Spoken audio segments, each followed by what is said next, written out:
warahmatullahi wabarakatuh. Hello everyone, welcome back in chemistry lesson. And then for today we will learn about colligative properties. Maybe you will ask about what is colligative properties. Okay, I will explain to you about colligative properties. And then the first I will explain to you about the definition.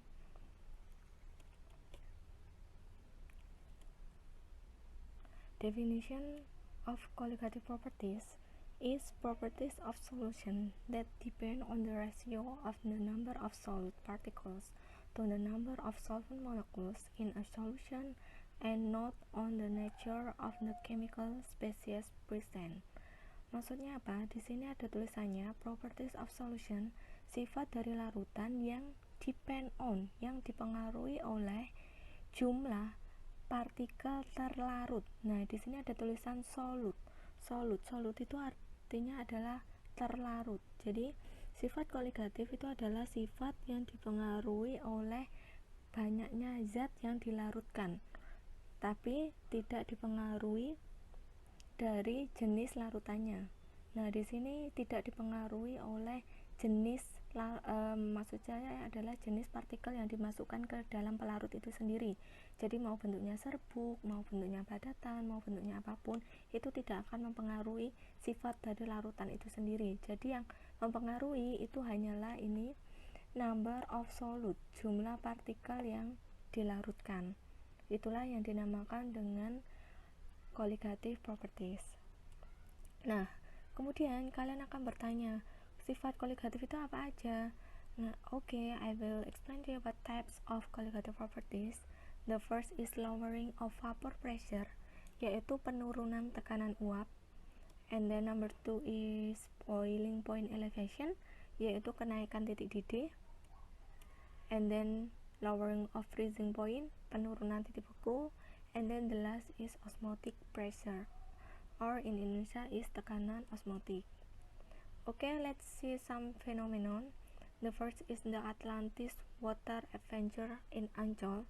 Jadi contoh di Taman Impian Jaya Ancol ya, di sana ada kolam renang yang namanya adalah the Atlantis Water, dimana ketika kalian berenang di sana, atau bahkan untuk kalian yang tidak bisa berenang sama sekali, kemudian masuk ke dalam kolam renang Atlantis itu, maka kalian tidak akan tenggelam. Kenapa?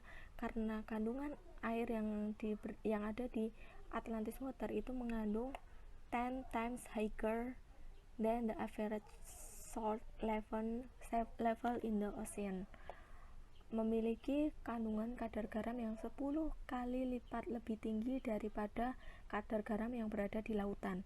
Oleh karena itu, ketika kalian masuk ke dalamnya, maka kalian akan tetap terapung walaupun tidak bisa berenang. Fenomena ini sama seperti ketika berada di laut mati ya. Laut mati itu juga sama kondisinya, di mana di sana kondisi garamnya sangat tinggi sehingga ketika orang masuk ke dalamnya, maka dia tidak akan tenggelam. Nah, salah satu contoh dari fenomena ini dari kolam renang Atlantis Water ini menunjukkan bahwa terjadi fenomena sifat colligative yang dinamakan dengan lowering of vapor pressure. Ada penurunan tekanan uap. Jadi di sana ketika water or solvent, ketika air atau pelarut yang sifatnya itu adalah mudah menguap ya, tapi ketika di sana ada kadar garam yang sangat tinggi, maka air tersebut menjadi difficult to evaporate, menjadi susah untuk menguap. Jadi semakin banyak zat terlarut yang dimasukkan ke dalamnya, maka air akan menjadi susah menguap. Oleh karena itu dinamakan dengan penurunan tekanan uap. Jadi the greater the amount of solute, semakin banyaknya jumlah partikel yang dilarutkan, maka akan menyebabkan pelarut itu menjadi semakin susah untuk menguap. Nah, itulah yang dinamakan dengan penurunan tekanan uap. Or the specific definition is the vapor pressure of the solvent will decrease in price if the solvent is added to the solvent. Jadi tekanan uap itu akan semakin menurun ketika ada jumlah zat yang dimasukkan ke dalam larutan tersebut, yang dimasukkan ke dalam pelarut, maka tekanan uapnya akan turun. Okay, And then the second phenomena is boil water. Nah, ketika kalian mendidihkan air, maka kalian tentu akan tahu ya bahwa biasanya air itu akan mendidih pada suhu 100 derajat Celcius. Tetapi ketika air tersebut kalian tambahkan dengan garam, you add it with salt or with sugar or with the other, maka the boiling point becomes more than 100 degrees Celsius. Jadi titik didihnya itu akan menjadi lebih tinggi daripada 100 derajat Celcius. Jadi bedanya kalau tekanan uap tadi ketika ditambahkan dengan zat terlarut, maka tekanan uapnya itu akan turun. Tetapi kalau titik didih ketika kalian tambahkan dengan zat lain, terserah zat partikelnya apapun, terserah, entah bisa sugar, bisa salt, bisa sayuran, bisa yang lainnya, maka titik didihnya itu akan menjadi lebih dari 100 derajat Celcius. Karena menjadi lebih tinggi, oleh karena itu sifat koligatif ini dinamakan dengan boiling point elevation. And the specific definition of boiling point elevation is increasing of boiling point of the solution from the boiling point of the solvent. Jadi kenaikan dari titik didih larutan dari titik didih pelarutnya. Jadi kalau masih pelarut itu berarti masih murni ya, misalkan air itu titik didihnya adalah 100 derajat Celcius, kemudian ditambahkan dengan garam. Kalau ditambahkan dengan garam, maka kan ini menjadi larutan, namanya bukan lagi pelarut, tapi namanya sudah berubah menjadi larutan, sudah menjadi solution. Kalau sudah menjadi larutan, maka titik didihnya itu pasti akan naik, meskipun naiknya tidak signifikan. Oleh karena itu pengertian dari boiling point elevation adalah increasing of boiling point of the solution. Jadi kenaikan dari titik didih suatu larutan dari pelarutnya. Jadi larutannya lebih tinggi daripada pelarutnya. And then number 3, the phenomenon lowering of freezing point. Jadi ini adalah salah satu contoh sifat koligatif dari penurunan titik beku ya, penurunan titik beku, lowering of freezing point. Kalau tadi kenaikan titik didih, dimana kalau titik didih itu ditambahkan zat maka titik didihnya naik. Nah ini kebalikannya, kalau titik beku kalau ditambahkan dengan zat maka titik bekunya itu akan menjadi lebih kecil lagi. Oleh karena itu namanya adalah lowering of freezing point. Nah di sini kita bisa melihat contohnya dari pembuatan es krim ya. Jika kalian sudah pernah melihat ya pembuatan es krim dengan cara tradisional seperti ini, dengan cara menggunakan di luarnya ditambahi dengan es batu, kemudian ditambahi dengan garam, biasanya kan air itu kan membeku pada suhu 0 derajat Celcius ya. Tapi kemudian kalau untuk membuat es krim biasanya kan ditambahi dengan es batu di bagian luarnya seperti ini, kemudian ditambahi dengan garam. Nah, penambahan garam ke dalam pembuatan es krim itu maka akan semakin menurunkan titik bekunya. Jadi yang titik bekunya itu 0 derajat Celcius, maka titik bekunya akan menjadi lebih kecil lagi di bawah 0. Jadi bisa -1, -2, -3 dan seterusnya. Nah, karena sangat dingin itulah kondisi di luar kayak gini tadi, di sini ditambah dengan garam, maka kan di sini suhunya kan menjadi lebih dingin ya, lebih dingin dari 0 derajat Celcius. Oleh karena itu nanti es krim yang ada di dalam tabung ini maka dia bisa menjadi membeku karena titik beku yang berada di luar tabung ini sudah semakin turun kan, otomatis kan bendanya juga menjadi lebih dingin. Oleh karena itu es krimnya bisa membeku. Jadi biasanya adalah contoh penurunan titik beku itu adalah penambahan garam pada pembuatan es krim. And then the specific definition of lowering of freezing point is decreasing of freezing point of the solution from the freezing point of the solvent. Jadi bedanya kalau titik didih tadi adalah increasing solution ya, the solution from solvent. Kalau ini adalah kebalikannya, yaitu decreasing, ada penurunan, dimana penurunan dari larutan, titik beku larutan dari pelarutnya. Jadi malah larutannya itu lebih rendah dibandingkan dengan pelarutnya. Jadi nilainya adalah minus. Next, and then the last is phenomenon of colligative properties, and the name is osmotic pressure atau tekanan osmotik. Nah, di sini contohnya adalah eradicating the leaches. Nah, atau pemusnahan atau pembasmian lintah. Jadi kalian mungkin pernah lihat ya lintah atau pernah lihat cacing kayak gitu, dimana ketika ditaburi dengan garam kemudian lama-kelamaan dia bisa mati. Kenapa hal ini bisa terjadi? Karena penambahan garam itu akan membuat kulit dari lintah atau kulit dari cacing ya biasanya itu menjadi berkerut kayak gitu. Kenapa bisa terjadi? Karena table salt is able to absorb the water that is in the leach body. Jadi penambahan garam di luar tubuh seperti ini maka akan menyebabkan cairan yang ada di dalam lintah atau cairan yang ada di dalam cacing tersebut menjadi keluar. Nah, kalau cairan di dalam tubuhnya keluar semua, maka lintah ataupun cacing tersebut kan menjadi kehilangan cairannya. Kalau kehilangan cairan, maka lama-kelamaan akan mengkerut, kemudian akan mati. Nah, fenomena inilah yang dinamakan dengan osmotic pressure atau tekanan osmotik. And then the specific definition, osmotic pressure is the pressure needed to keep the solvent particles from moving to a higher concentration solution.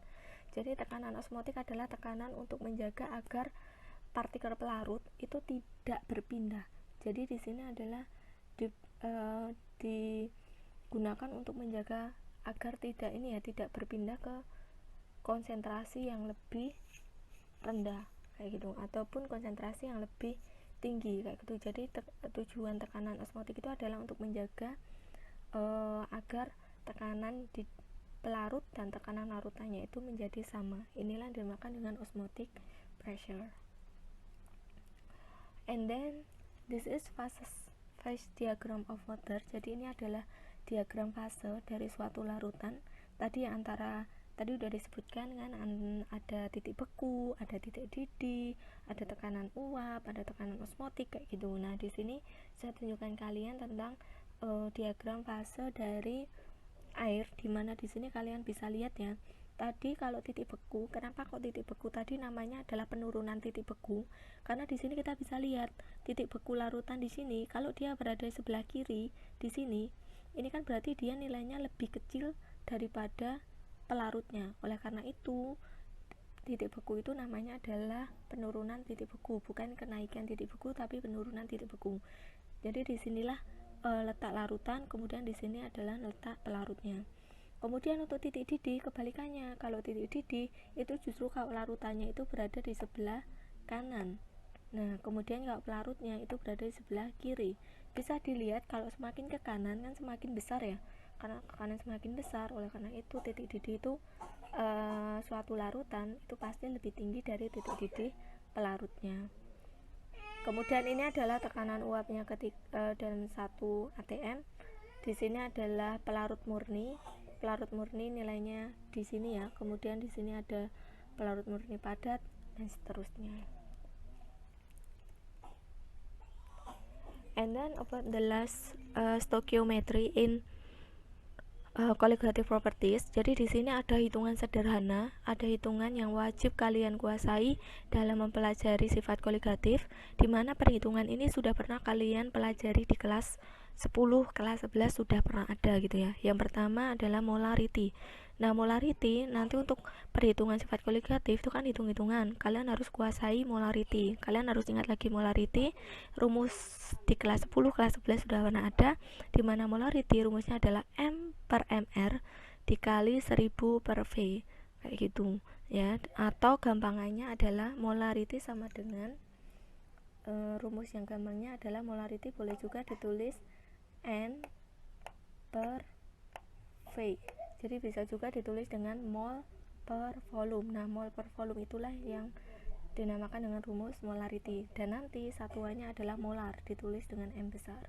Kemudian hitungan yang kedua itu yang wajib kalian kuasai adalah molality. Nah, ini baru kalian pelajari di kelas 12, kelas 11 belum pernah. Molality simbolnya adalah M kecil, sama seperti massa ya. Massa juga simbolnya M kecil, tapi di sini molality simbolnya juga M kecil, tapi artinya molality, bukan massa. Rumusnya adalah M per MR dikalikan 1000 per P. M per MR kali 1000 per P, di mana P ini adalah massa pelarut dalam gram. Bedanya dengan molarity, kalau molarity itu tadi pakainya V per volume ya, tapi kalau molality itu pakainya adalah P, pakainya adalah massa pelarut, jadi satuannya adalah dalam bentuk gram. Jadi rumusnya hampir sama.